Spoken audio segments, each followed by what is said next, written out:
Hello friends, welcome to Devan's కథ stories వాళ్ళు. ఇప్పుడు మీరు వినబోతుంది మన నుంచి దర్జర్ మా చెల్లి స్టోరీలోని 95వ భాగం. అలా కిరణ్ నేహ వాళ్ళ ఇంటికి వెళ్లి కిరణ్ అమ్మగారు కిరణ్ నేహాల చేత గృహప్రవేశం చేయించాక నేహ చేత ఆ ఇంట్లో మొదటిగా దీపం వెలిగించి నేహాకి ఒక రూమ్ చూపించి రెస్ట్ తీసుకోమని చెప్పి వెళ్ళిపోతుంది. కిరణ్ తన రూమ్ లోకి వెళ్లి మెడలో ఉన్న మాల తీసి విసిరేసి, అసలు ఏమనుకుంటున్నాడు ఆర్యన్ నా గురించి? మా ఇద్దరి మధ్య ఏమీ జరగలేదని తెలుసు కూడా కావాలని పెళ్లి చేశాడు. తనకి తెలుసు నేహ అంటేనే నాకు మొదటి నుంచి అసహ్యం అని. అలాంటిది కావాలని ప్లాన్ చేసి మరి దానితో పెళ్లి చేసి నీ మంచి కోసమే చేశాను అంటున్నాడు. నిజమే, నాకు ఎవరిని పెళ్లి చేసుకోవటం ఇష్టం లేదు. అందుకే అమెరికా వెళ్ళిపోవాలి అనుకున్నాను. అది జరగనివ్వకుండా చేసిందంతా చేసి మళ్ళీ నా వల్ల మీరు ఒంటరిగా మిగిలిపోకూడదు అని నీతి సూక్తులు చెప్తున్నాడు. అసలు దానికి నాకు పెళ్లి చెయ్యాలని ఆర్యన్కి ఎలా అనిపించింది అని అసహనంగా అనుకుంటాడు. నేహ రూమ్ లోకి వెళ్ళి ఫామ్ హౌస్ నుంచి వచ్చిన దగ్గర నుంచి ఆలోచనల సుడిగుండంలో కొట్టుకుపోతుంటే బెడ్ మీద పడుకొని మళ్ళీ ఆ ఆలోచనలలోనే నిద్రపోతుంది.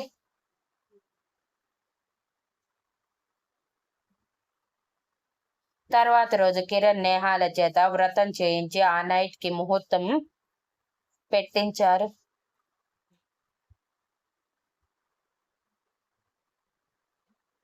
వ్రతం అయిపోయాక నేహాకి తోడుగా ఆరోహిని ఆర్యన్ని ఉంచి పిల్లల్ని తీసుకుని మిగిలిన వాళ్ళందరూ ఇంటికి వెళ్తే ఆరోహి నైట్ కి నేహాని రెడీ చేస్తూ, భయపడుకు నేహ, ఇది ప్రతి ఆడపిల్ల జీవితంలో జరిగే సిచ్యువేషనే.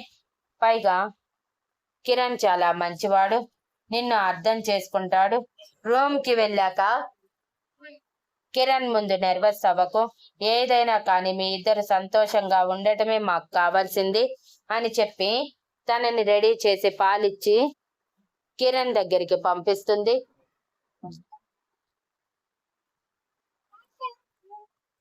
రూమ్ లో కిరణ్ అసహనంగా, అసలు నా జీవితంలో నాకు సంబంధం లేకుండానే అన్నీ జరిగిపోతున్నాయి, కనీసం ఒక్కటంటే ఒక్కటి కూడా నా ఇష్టానికి జరగటం లేదు, ఏంటో నా జీవితం అని అనుకుంటూ అటు ఇటు తిరుగుతూ ఉంటాడు.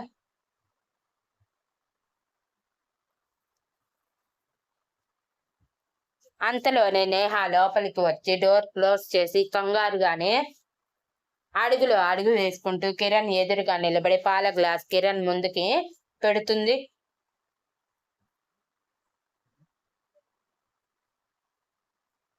కిరణ్ కోపంగా నేహ వైపు చూస్తూ, చాలా ఎక్స్పెక్ట్ చేస్తున్నట్టున్నావు, కానీ అవేమీ జరగవు. ఓర్ మూసుకొని సోఫాలో పడుకో.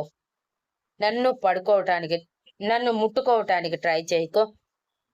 అసలు నువ్వంటే నాకు అసహ్యం అని ఫస్ట్ నుంచి చెప్తూ ఉంటే ఇప్పుడు నిన్ను దగ్గరికి తీసుకొని సగం పాలు నువ్వు తాగి మిగిలిన సగం నేను తాగి ఇక మురిపాలు పంచుకుందామా అని అడుగుతాను అనుకుంటున్నావా? అది ఎప్పటికీ జరగదు. నువ్వు ఎప్పటికీ నన్ను మోసం చేసిన అమ్మాయివే. నా మనసులో జీవితాంతం నీ రూపు అలాగే ఉండిపోతుంది అని కోపంగా నేహ చేతిలోని పాల గ్లాస్ తీసుకొని దూరంగా విసిరేస్తాడు.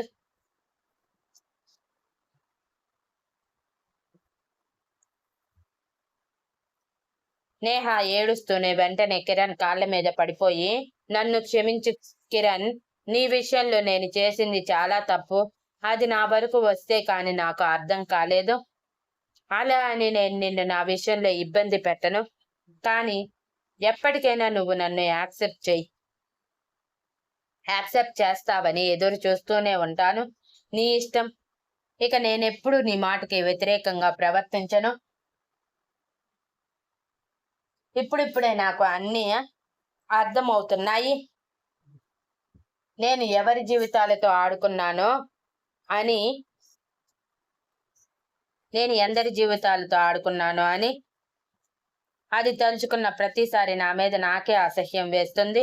ఇక నీకు నా మీద అసహ్యం వేయటం మామూలు విషయమే. పర్వాలేదు, నువ్వు నన్ను దగ్గరికి తీసుకునే క్షణం కోసం ఎదురు చూస్తూనే ఉంటాను. అది జీవితాంతమైనా సరే అని అంటుంది. కిరణ్ కోపంగా వెనక్కి జరిగి, ఏంటి ఇది మరొక నాటకమా?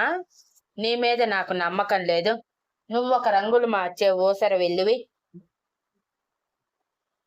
నిన్ను నమ్మి నన్ను నేను మోసపోలేను. నిన్ను దగ్గరికి తీసుకోవటం అనేది లైఫ్ లాంగ్ జరగదు.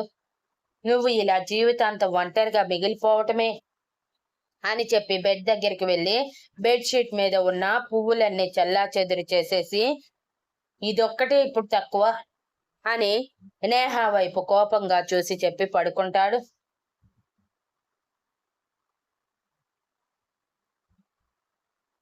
నేహ బాధగా మనసులో, నేను చేసుకున్నదే కదా, అనుభవించక తప్పదు అనుకుంటూ కిరణ్ దగ్గరికి వెళ్ళి, చెప్పాను కదా కిరణ్, నిన్ను ఇబ్బంది పెట్టను అని.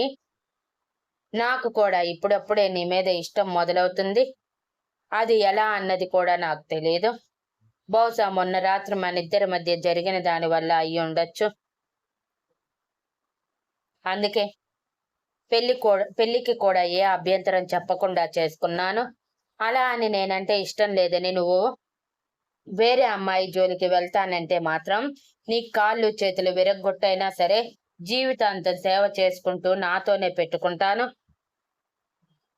అంతేకాని పెళ్ళయ్యాక మరో ఆడదానికి జోలికి వెళ్తే మాత్రం ఊరుకుంటాను అనుకోకు అని సీరియస్ గా అంటుంది.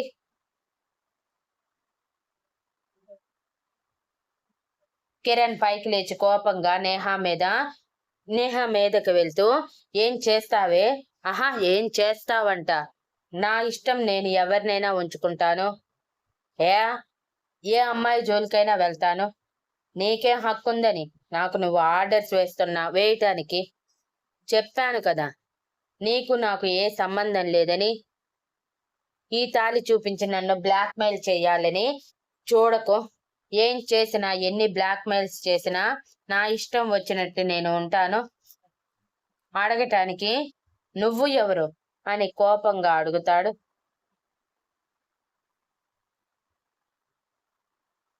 నేహాకి కూడా కోపం వచ్చి అప్పటి వరకు కిరణ్ మీదకి వస్తూ ఉంటే వెనక్కి వెళ్తున్నది కాస్త ఆ కోపాన్ని కిరణ్ మీదకి వెళ్తూ, ఏం చేస్తానో ఇప్పుడే చూపిస్తాను అంటూ కిరణ్ ని దగ్గరికి లాక్కొని తన పెదవుల మీద గట్టిగా ముద్దు పెడుతుంది. కిరణ్ నేహ చర్యకి షాక్ అయ్యి తన నుంచి విడిపించుకోవటానికి గింజుకుంటూ ఉంటాడు. నేహ అయినా వదలకుండా 2 నిమిషాలు గట్టిగా ముద్దు పెట్టి కిరణ్ ని వదిలేసి కోపంగా తన వైపు చూస్తూ, అర్థమైంది కదా నేనేం చేస్తాను. ఇంకొకసారి నీ నోటి నుంచి మరో ఆడపిల్ల గురించి వచ్చిందంటే నిన్ను రేప్ చేసి పడేస్తాను. అప్పుడు ఏం చేస్తావు చూడు అని కిరణ్ ని టాప్ టు బాటం చూపిస్తూ, ఈ ప్రాపర్టీ మొత్తం నాకు మాత్రమే సొంతం. అది నువ్వే నాకు ఇచ్చేశావు. అలాగే నా మీద నీకు అన్ని హక్కులు ఉన్నాయి. ఏం కావాలంటే అది చేసుకో. నేను అడ్డు చెప్పను. నీ కోపం పోయే వరకు నువ్వు ఏం చెప్పినా చేస్తాను. అంతేకాని వేరే అమ్మాయి జోలికి పోతానంటే ఊరుకుంటాను అనుకోకు అని సీరియస్ గా చెప్పి డ్రెస్సింగ్ టేబుల్ మిర్రర్ ముందుకు వెళ్ళి కూర్చొని ఓరకంట కిరణ్ ని గమనిస్తూనే తన ఒంటి మీద నగలు తీస్తూ ఉంటుంది.